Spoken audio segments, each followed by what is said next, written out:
In response to a salvo about the integrity fee from a New Jersey senator on Wednesday, the NBA and MLB, the leagues, made it clear that they will not quietly give up the fight for a percentage of all legal sports wagers to come in the United States. In so doing, the leagues will continue to keep front and center the notion that their games are now ripe for manipulation, fixing and abuse in this new era. Why is risk the main message in this time of opportunity, as NHL Commissioner Gary Bett has called it? NBA Commissioner Adam Silver sees fan engagement as the big upside in this, and MLB Commissioner Rob Manfred deems it a fan engagement opportunity. And Dallas Mavericks owner Mark Cuban believes the Supreme Court decision has doubled the value of every major professional franchise. Manfred also calls legal sports wagering a huge integrity risk, and that's the main thrust of the league's public proclamations in the mainstream media, and the same point the league lobbyists have hammered in state houses across the country. Risk, rinse, repeat. Why is this so absurd? Silver expressed his support in 2014 for legal sports betting, citing the mammoth and unmonitored, illegal U.S.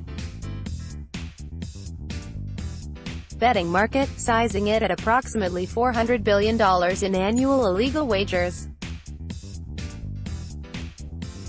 I believe that sports betting should be brought out of the underground and into the sunlight where it can be appropriately monitored and regulated, Silver wrote in a 2014 New York Times op-ed. Silver did not say that the advent of legal wagering will present a great big new risk that will require sovereign states or their licensed operators to contribute a 1% cut off the top of all wagers, payable to the leagues. He saved that for later. Thus, the fiscal and engagement opportunities, as well as the opportunity to protect their games through legal channels, as Silver notes, is not enough. The leagues want more. That integrity fee, or a betting right and integrity fee, as Brian Seeley, Senior Vice President and Deputy General Counsel of Investigations, Compliance and Security, prefers it to be known. To get there, the leagues have resorted to scare tactics and bullying. Also see, reputation management expert weighs in on NBA, MLB, integrity fee. What will the average fan who doesn't give a damn about sports betting make of this? Taking the leagues at their word, fans ought now to be worried about manipulation, fixing and abuse. Every day, at all times, the leagues are centering the conversation on integrity, suggesting that players or umpires, now all of a sudden, will be targets for manipulation. Are the leagues suggesting they lack the ability to manage or enforce the same wagering prohibitions that already exist?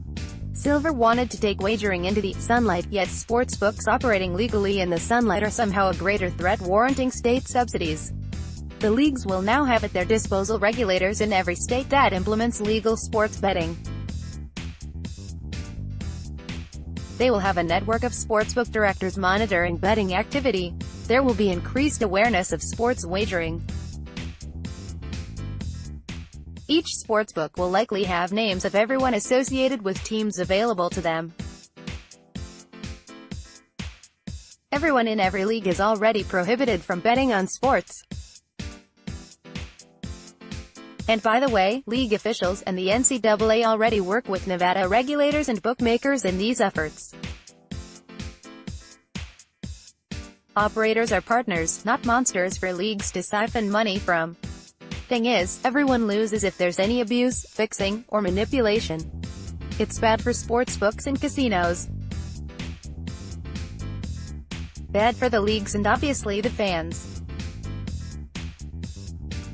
Bad for a player who might get away with it and then get caught. All parties should and will work to ensure that no player, earning at a minimum $465,000 among the major pro leagues, gets mixed up in a bad situation. The threat of fixing has existed forever. Utah Senator Orrin Hatch inexplicably contended this week that the Professional and Amateur Sports Protection Act (PASPA) was a roaring success. That is wholly false, which is why Silver called for legalization and regulation of $400 billion in illegal wagers in the first place. And never mind that, just as Samuel Alito said of PASPA, a more direct affront to state sovereignty is not easy to imagine. Donaghy, off the top of your head, can you think of a single known, reported incident of game fixing, point shaving or abuse in MLB or NBA past 20 years? The only one I can recall is owed to disgraced former NBA referee Tim Donaghy, whose crooked information partnership flowed through illegal channels, outside the purview of any licensed sportsbook that may have detected and reported his activity. But the leagues speak of a pernicious new threat, while the NBA, Summer League, NHL, NCAA and the NFL already do or will soon play games in Las Vegas, and now MLB games like the NFL are headed to London, where there's a sportsbook within walking distance all over. Seeley told The Athletic this week that MLB will need to hire more investigators to look into suspicious activity and spend more on education and training of players, umpires and staff. Yet, some of that fee is designed to cover our costs that I talked about. But we acknowledge that the fee is going to be more than our costs, so that revenue would go to our clubs just like any other revenue would.